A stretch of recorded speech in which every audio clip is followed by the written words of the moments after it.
अब मैं बता दूं दोस्तों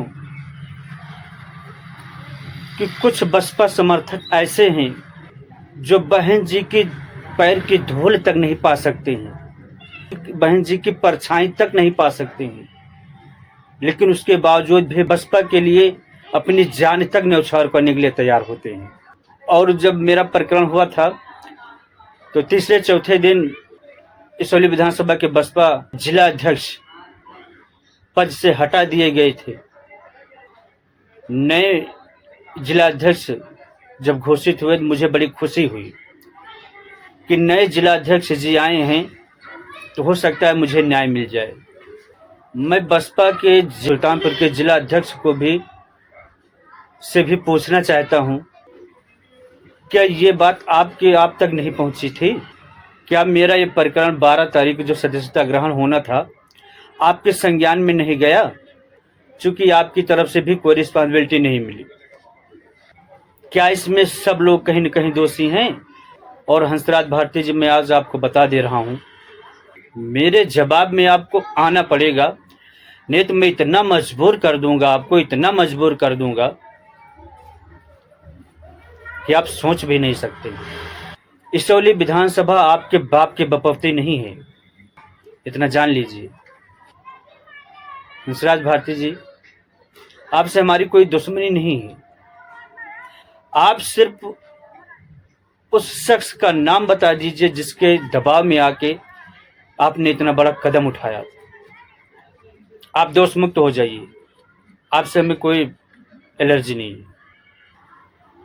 और कुछ हमारे साथी लोग, सामान्य साथी जो हमारे शुभचिंतक हैं, वो हमसे बार बार यही कह रहे हैं कि छोड़िए संजय भाई, आप अपना काम कीजिए, लोगों के झंझट छोड़ दीजिए, लोगों के मुंह मत लगिए।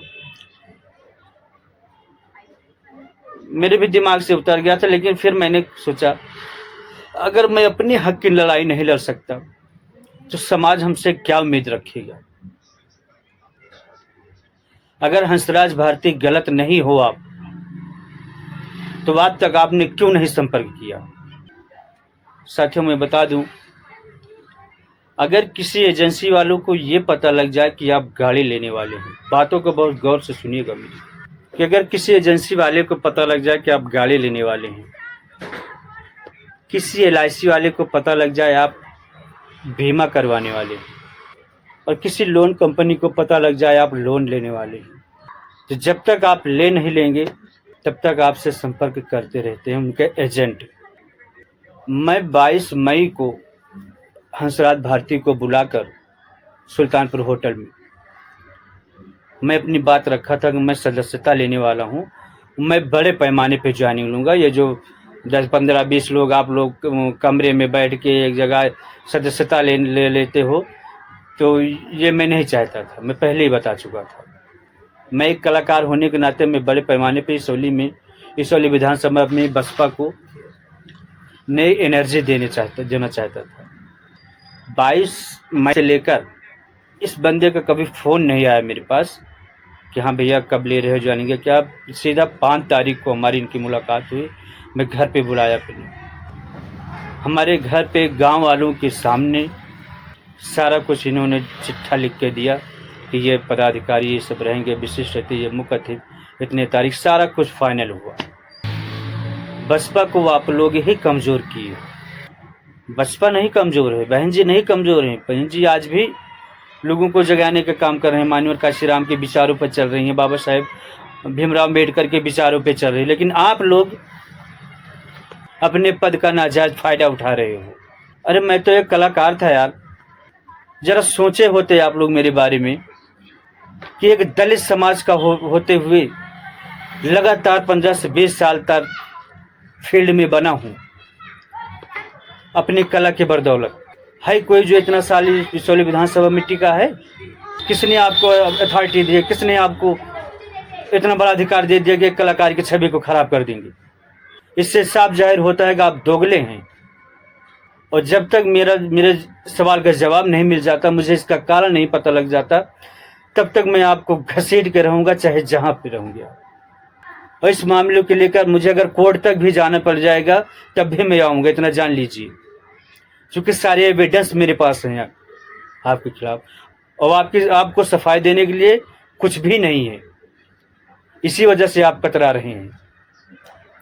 अगर आप गलत नहीं है तो क्यों नहीं सामने आ रहे हैं आप, बताइए। बसपा के समर्थकों को कहां तक गुमराह करेंगे आप? यार हद हो गई है। आप लोग बसपा को पता नहीं कहां तक ले जाके डुबा दोगे। और शायद ही जिसे विधानसभा अध्यक्ष हैं इसौली के, उसी तरह सभी पदाधिकारी होंगे, तभी नहीं आप लोग सब सामने आ रहे हो। और हंसराज भारती, मैं आपको बता दे रहा हूँ, जब तक मेरा हर्जाना आप नहीं भुगत लोगे, चुका दोगे, तब तक मैं छोड़ूंगा नहीं आपको। विधानसभा अध्यक्ष हो गए, अपने घर का हो गया आप, ठीक है। आप मेरी दाल रोटी नहीं चला रहे हो।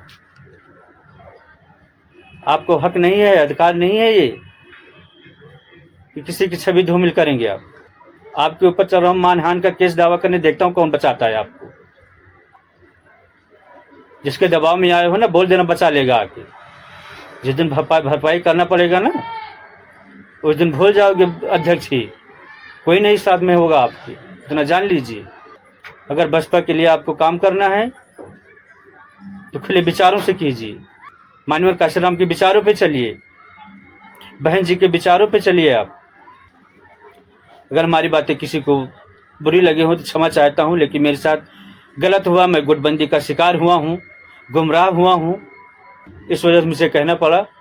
अगर मेरी बातें आपको अच्छी लगी हों, आप लोग कमेंट में जय भीम जरूर लिखिए, और ये बात बहन जी तक पहुंचाने का जरूर प्रयास करें।